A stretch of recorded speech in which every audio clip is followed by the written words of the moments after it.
किशनपुर नाम के गांव में राघव नाम का एक मूर्तिकार अपनी दुलारी बहन सरला के साथ रहता था। राघव बहुत ही सीधा साधा और अपनी कला में मगन रहने वाला व्यक्ति था। वहीं उसकी बहन सरला भी साफ दिल की और बिल्कुल उसी की तरह शांत स्वभाव की थी। एक दिन राघव एक सुंदर कन्या की एक विशेष मूर्ति को बनाने के लिए तराश रहा था। तभी सरला वहाँ पर आती है और कहती है, क्या भैया, आप पत्थर और मूर्ति से जूझते जूझते थकते नहीं हैं। पिछले कुछ दिनों से आपने कितनी ढेर सारी मूर्तियां बनाकर रखी हैं। राघव ने अपनी छेनी हथौड़ी किनारे रखते हुए कहा। अरे मेरी प्यारी बहना, बस अब ये एक मूर्ति और पूरी करना है। बस इसे पूरा कर लेता हूँ। वैसे भी इस बार काफी दिनों के बाद एक साथ कई मूर्तियां बनाने का आदेश मिला है ना मेरी प्यारी बहना, इसलिए। अरे बस भी करो भैया, ये काम तो रोज का है। मैं देखती हूँ आप कितना तन मन से काम करते हो। बस थोड़ा आराम भी जरूरी है। अरे मेरी प्यारी सरला, यही तो मेरी तपस्या है। मैं तुम्हारे लिए ही तो इतनी कड़ी मेहनत करता हूँ, ताकि तुम्हें कभी भी किसी भी कपड़े लत्ते से लेकर खाने पीने तक कोई दिक्कत ना हो और तुम हमेशा सुख शांति से रह सको। तुम समझ रहे हो ना मेरी प्यारी बहना, मैं क्या कहना चाहता हूँ? भैया, आपसे किसने कहा है कि मैं दुखी हूँ? जब आप मेरे साथ रहते हैं तो हर दिन त्योहार जैसा रहता है। ये सुनकर राघव का दिल भर आया, क्योंकि सरला बहुत ही समझदार थी और हमेशा उसे प्रोत्साहित करती रहती थी। अच्छा ये बताओ सरला, तुमने सुबह का खाना बना लिया क्या? हाँ हाँ भैया, गर्मा गर्म खाना तैयार है।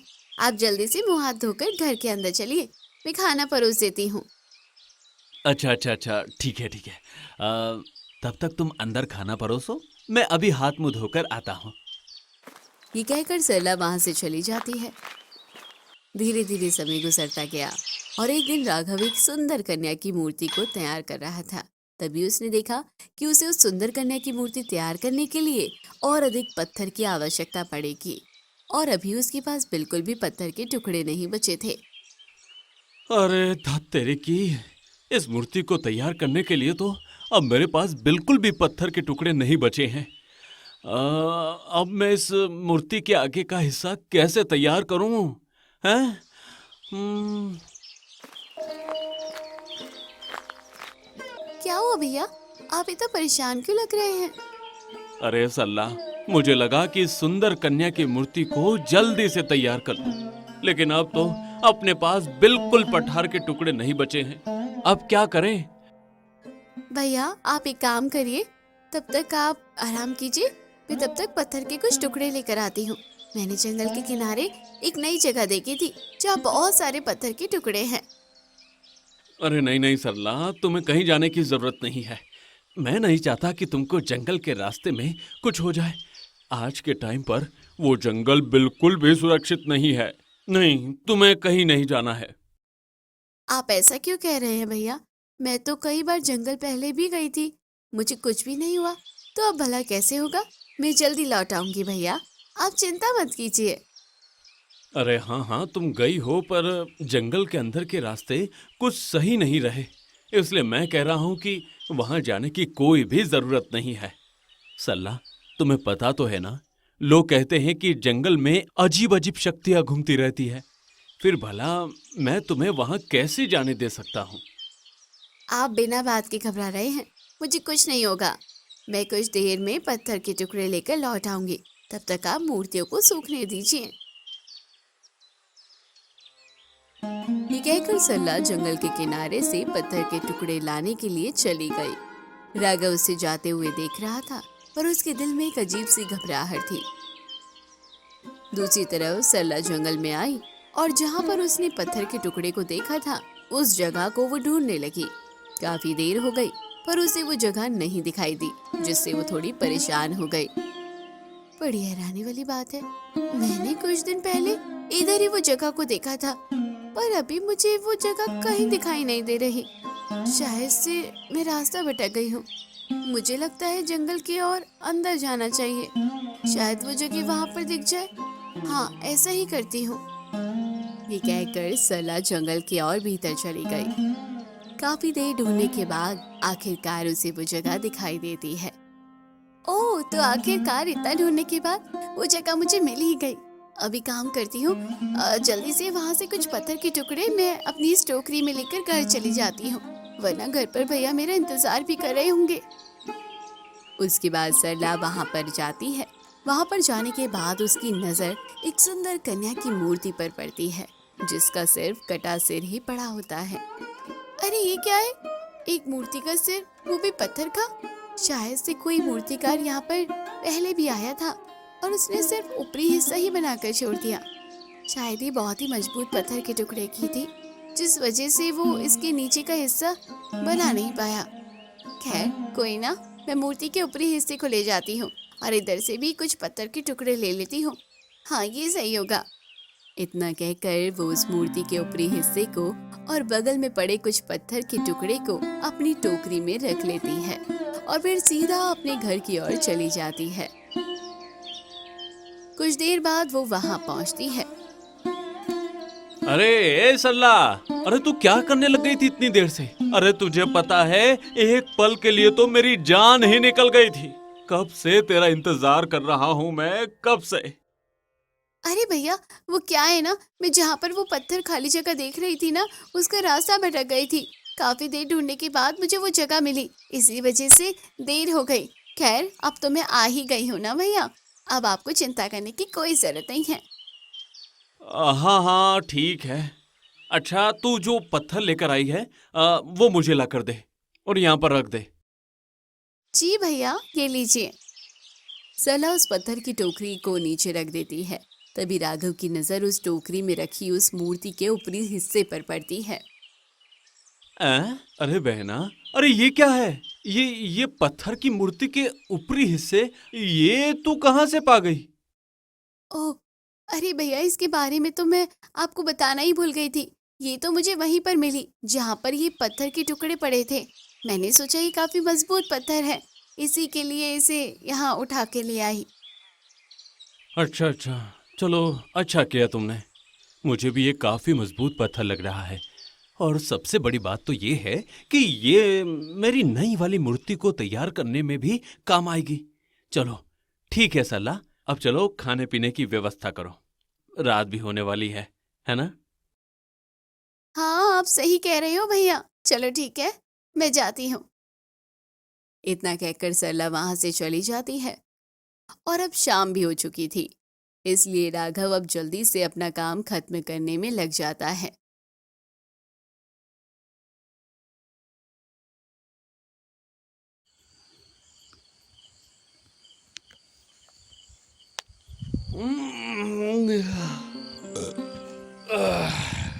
बहना, खाना पीना तो हो गया, लेकिन आज अभी नींद नहीं आ रही है।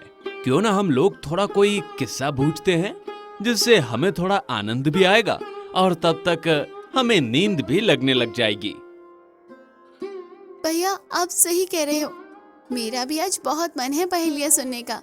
भैया, आप कोई अच्छी सी पहेली पूछो जिसका मैं सही सही उत्तर देने की कोशिश करती हूँ। हाँ हाँ जरूर मेरी दुलारी बहना, जरूर। तो चलो फिर शुरू करते हैं। हाँ अच्छा, तुम ये बताओ, आ हम कटे हम मरे तुम काहे रोवा हूँ, बताओ बताओ इसका सही अर्थ क्या होगा? क्या भैया, आप भी ना बच्चों वाली पहेलियां पूछ रहे हो। भला इस पहेली का उत्तर मैं कैसे भूल सकती हूँ। बचपन में माँ जब भी रात को सोने जाती थी तो रोजाना ऐसी कहानियां सुनाती थी।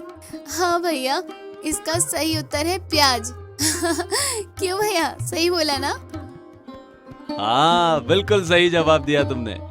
सल्ला, मानना पड़ेगा तुम्हें, तुम अब समझदार तो हो गई हो, लेकिन मुझसे ज्यादा नहीं। अच्छा ठीक है, चलो अब तुम मुझे दूसरी पहेली के बारे में बताओ। मुझे पक्का पता है इस बार तुम मेरी पहेली का उत्तर नहीं दे पाओगी। हाँ हाँ, पूछो पूछो भैया, मैं भी देखती हूँ कि कौन ज्यादा होशियार है। मुझे पूरा विश्वास है कि इस बार भी आपके द्वारा पूछी गई पहेली का उत्तर मैं झट से दे दूंगी। अच्छा तो सुनो, रंग बिरंगा एक परी चुपके चुपके आए, मीठा मीठा रस चूसकर चुपके से उड़ जाए। बताओ क्या होगा इसका सही उत्तर? सरला इस बार की पहेली को सुनकर काफी सोच में डूब जाती है। काफी देर सोचने के बाद वो बोलती है, भैया, सच बताऊं तो मैं ये पहली बार सुन रही हूँ, इसलिए मुझे इसकी पहेली के बारे में नहीं पता। लेकिन आप मुझे थोड़ा वक्त दो, मैं जरूर इस पहेली का सही जवाब दूंगी। हाँ, पक्का। चलो ठीक है। चलो मैं तुम्हें पूरी रात का समय देता हूँ। तुम आराम से इस पहेली का सही उत्तर सोचकर सुबह मुझे बताना, ठीक है? चलो अब सो जाओ, काफी रात हो गई है, मुझे भी अब नींद आ रही है, मैं भी सोने चला हूँ। हाँ, सीताराम सीताराम। इतना कहकर राघव गहरी नींद में सो जाता है। लेकिन इधर सरला लेटे लेटे उस पहेली का सही उत्तर सोचने लगती है। अगली सुबह जब राघव सोकर उठता है तो वो देखता है कि सरला घर पर नहीं है और जमीन पर उसके बिस्तर वैसे ही पड़े हैं। सरला, अरे ओ सरला, अरे कहाँ चली गई हैं? न जाने ये लड़की इतनी सुबह सुबह कहाँ चली गई। चलो शायद पास के नदी से पानी लेने गई होगी। चलो जब तक वो आती है तब तक मैं कुछ काम कर लेता हूँ। आखिरकार उस सुंदर कन्या की मूर्ति को भी तो तैयार करना है। हाँ भाई, चलो चलो चलो चलो चलो। इतना कहकर राघव बाहर उस मूर्ति को तैयार करने लग जाता है। राघव को काम करते करते काफी समय बीत जाता है और फिर वो देखता है कि उसकी बहन सरला अभी तक घर वापस नहीं आई है। हे भगवान, सरला तो अभी तक घर वापस नहीं आई। आखिर कहाँ चली गई? मुझे तो बहुत डर लग रहा है। आखिर वो कहाँ जा सकती है? मुझे जाकर गांव में और उस नदी के किनारे देखना चाहिए। इतना कहकर राघव उसे ढूंढने के लिए सबसे पहले उस नदी के किनारे जाता है, लेकिन वो देखता है कि वहाँ पर भी उसकी बहन नहीं है। हे भगवान, सरला तो इधर भी नहीं है। हे भगवान, वो आखिर मेरी बहन कहाँ जा सकती है? इतना कहकर राघव अपनी बहन की तलाश में जगह जगह पूछताछ करने लगा। गांव में, खलियान में और अलग अलग जगह पर वो अपनी बहन को ढूंढता है, लेकिन उसे अपनी बहन के बारे में कुछ नहीं पता चला और आखिर में वो थक हार कर घर वापस आ गया और सिर पकड़कर रोने लगा। हे भगवान, मेरी सरला कहाँ चली गई? अब मैं उसे कहाँ ढूंढूं? क्या करूं? मैं उसके बिना जिंदा नहीं रह सकता। कहाँ चली गई मेरी बहन? कहाँ चली गई? मेरी बहना, तू कहाँ चली गई? अपने भाई को बिना कुछ बताए? ये कहकर राघव काफी ज्यादा दुखी हुआ। वहीं जब उधर गांव वालों को ये सब बात पता चली तो गांव वाले तरह तरह की बातें बनाने लगे। अगली सुबह ये बात आग की तरह फैल गई।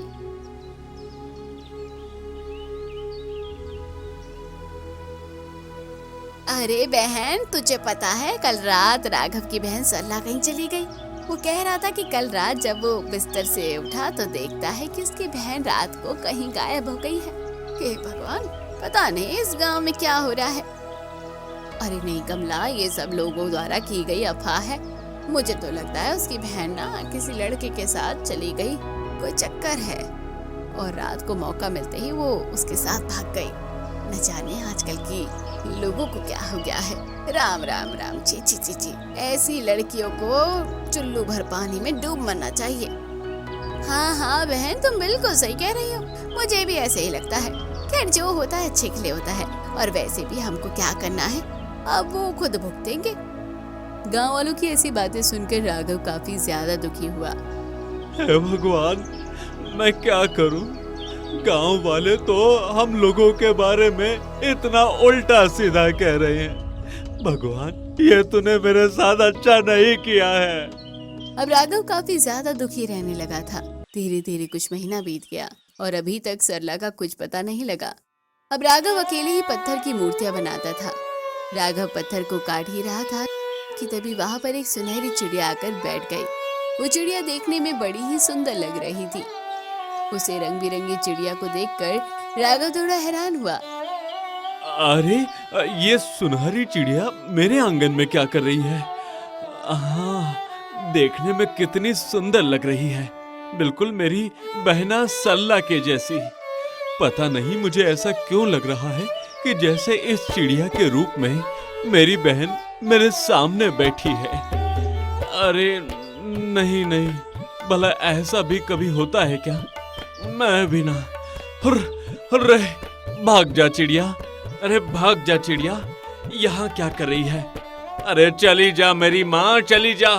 मैं पहले से ही अपनी बहन की याद में इतना परेशान हूँ, अब तू मुझे परेशान मत कर, जा, चली जा। राघव उस चिड़िया को भगाने के बाद वो सुनहरी चिड़िया वहां से नहीं भागी और कहीं ना कहीं राघव को भी उस चिड़िया के आने पर एक नया जीवन साथी जैसा लगने लग गया था। इसलिए राघव उसे सुनहरी चिड़िया को अपने साथ ही रख लिया, क्योंकि वो चिड़िया पूरे दिन राघव के साथ रहती थी। एक दिन राघव मूर्ति बना रहा था कि तभी वहां पर गांव का एक बुजुर्ग बुढ़िया आती है। अरे बेटा राघव, क्या हाल चाल है? बेटा, मुझे पता है कि जब से तुम्हारी दुलारी बहन सरला जी वो रहस्यमय तरीके से गायब हुई है, तब से तुम्हारे चेहरे की हंसी खुशी बिल्कुल गायब हो गई है। लेकिन बेटा, मैं तो यही कहूँगी कि भगवान पर भरोसा रखो, सब ठीक हो जाएगा। हाँ अम्मा जी, आप बिल्कुल सही कह रही हैं। मैं मानता हूँ कि भगवान ने मेरे साथ बहुत गलत किया है, लेकिन मुझे विश्वास भी है कि एक न एक दिन सब ठीक हो जाएगा। बस यही उम्मीद लगाकर मैं जी रहा हूँ। हाँ बेटा, तुम बिल्कुल सही कह रहे हो, भगवान पर भरोसा रखो, सब ठीक हो जाएगा। अच्छा बेटा, मैंने जो तुम्हें मूर्ति बनाने का आदेश दिया था, क्या वो तुमने तैयार कर दिया? अगर तैयार कर दिया है तो दे दो बेटा, मैं भी अब पैरों से बहुत कमजोर हो चुकी हूँ, बार बार यूं आना मुझे बहुत भारी लगता है। हाँ हाँ अम्मा, आपने जो मूर्ति का आदेश दिया था वो मैंने तैयार करके रखा है, वो देखिए। हाँ हाँ, वो बेटा, वो क्या कारीगरी है, बहुत खूब। ला बेटा, वो मूर्ति मुझे दे दे। हाँ हाँ हाँ जी अम्मा, आप उस मूर्ति को अब ले जा सकती हैं। उसके बाद वो बुजुर्ग बुढ़िया अपनी मूर्ति को लेकर चली जाती है। वही ये सब देखकर सुनहरी चिड़िया बहुत खुश हो जाती है।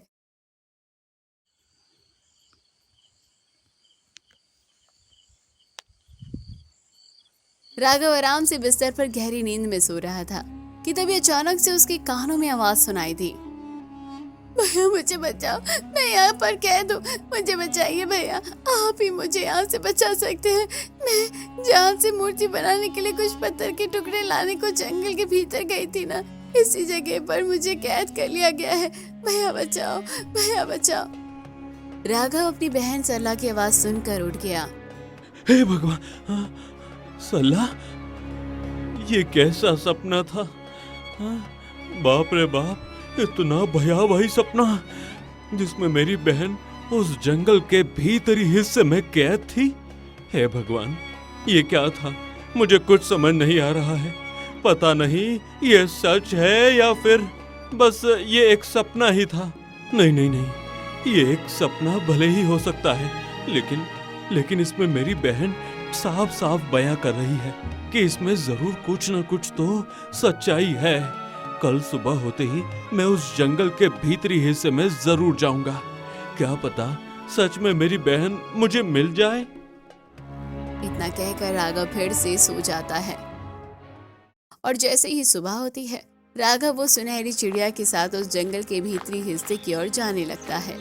लेकिन तभी राघव ये देखता है कि सुनहरी चिड़िया राघव से लगभग 10 कदम आगे की ओर चल रही है। अरे अरे, ये क्या? ये सुनहरी चिड़िया ये मुझसे लगभग 10 कदम आगे चल रही है, जैसे इसे सब कुछ पता हो कि कहां पर मेरी बहन वो पत्थर को लाने के लिए गई थी। पर कैसे हो सकता है, हैं? शायद ये चिड़िया मुझे कुछ इशारा कर रही है। चलो भाई, देखते हैं आखिरकार ये सुनहरी चिड़िया मुझे कहां लेकर जाती है।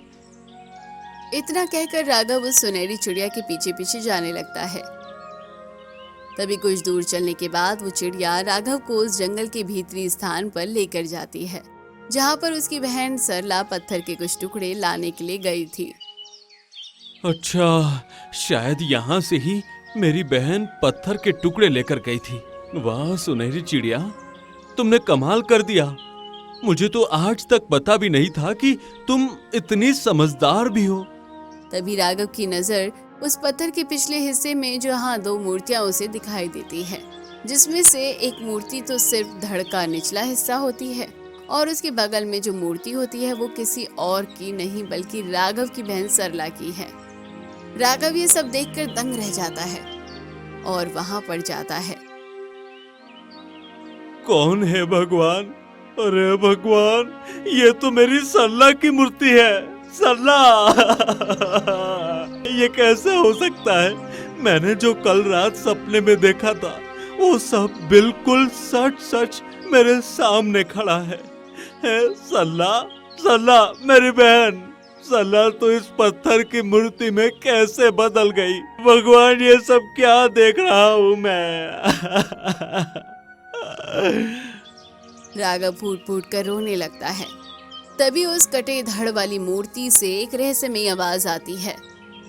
तुम कौन हो युवक, और इतना फूट फूट कर क्यों रो रहे हो? डरो मत, बताओ मुझे। मैं इसका भाई राघव हूँ और ये मेरी बहन सरला है, मगर ये कैसे इस पत्थर के रूप में परिवर्तित हो गई? बताओ मुझे, वरना मैं अपना सर यहीं पटक पटक कर अपनी जान दे दूंगा। बताओ। नहीं युवक, तुम्हें अपनी जान देने की जरूरत नहीं है। मैं तुम्हें सब कुछ सच सच बताती हूँ।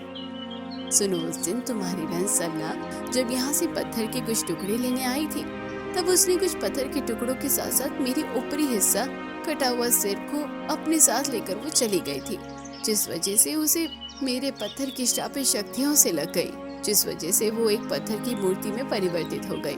क्योंकि उन साधु का कहना था, अगर कोई मेरे पत्थरों के टुकड़े को अपने साथ ले गया तो मेरी श्रापित शक्तियाँ उसके ऊपर भी लग जाएंगी।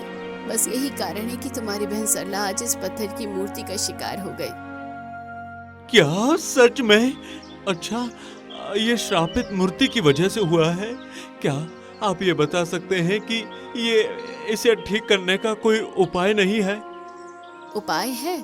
अगर तुम मुझे मेरी वो श्रापित पत्थर के टुकड़े की दोबारा मूर्ति लाकर मेरे पास रखते हो तो तुम्हारी बहन सरला बिल्कुल पहले जैसी रूप में परिवर्तित हो जाएगी। लेकिन उस पत्थर को लाना बहुत ही कठिन हो गया है।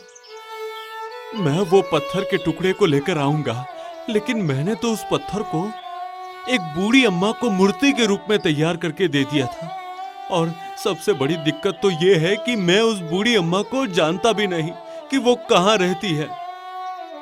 तुम्हें लगता है राघव कि वो बुढ़िया अब तुम्हें बिल्कुल आसानी से मिल जाएगी?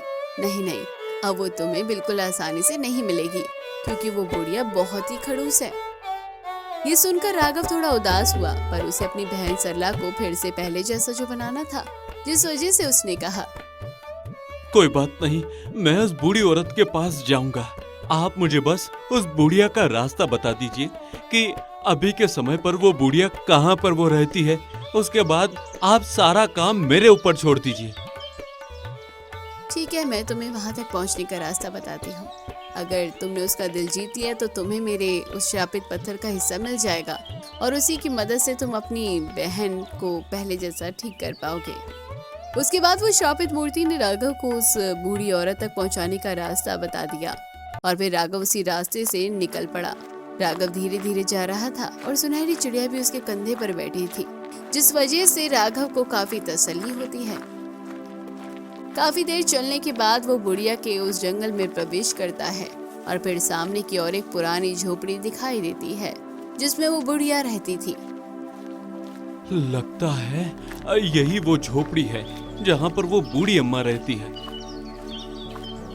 ये कहकर राघव उस झोपड़ी के पास जाता है और आवाज लगाता है, पर उस झोपड़ी से कोई भी बाहर नहीं निकल रहा था। काफी देर बाद राघव की आवाज लगाने के बाद उस झोपड़ी से वो बुढ़िया बाहर निकली। अरे रुक जा बेटा, रुक जा, क्यों इतनी जोर जोर से चिल्ला रहा है? क्या बात है?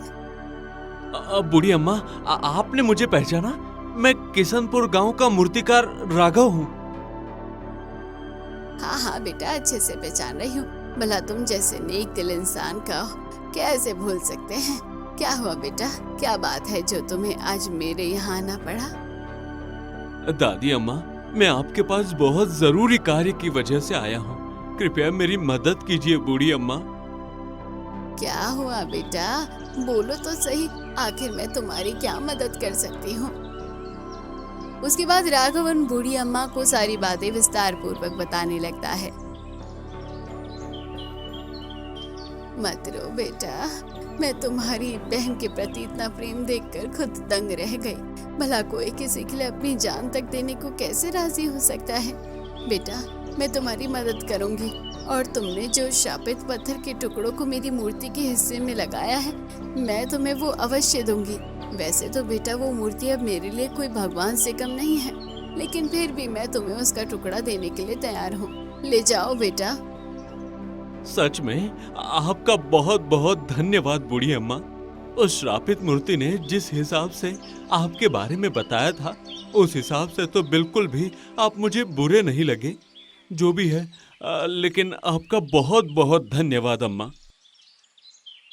उसके बाद राघव उस श्रापित मूर्ति के ऊपरी हिस्से को लेकर सीधा उस जंगल की उस मूर्ति के पास जाता है और जैसे ही वो उस मूर्ति के ऊपरी हिस्से को उस श्रापित मूर्ति के धड़ से जोड़ता है, वैसे ही उसकी बहन सरला पहले जैसे रूप में परिवर्तित हो जाती है।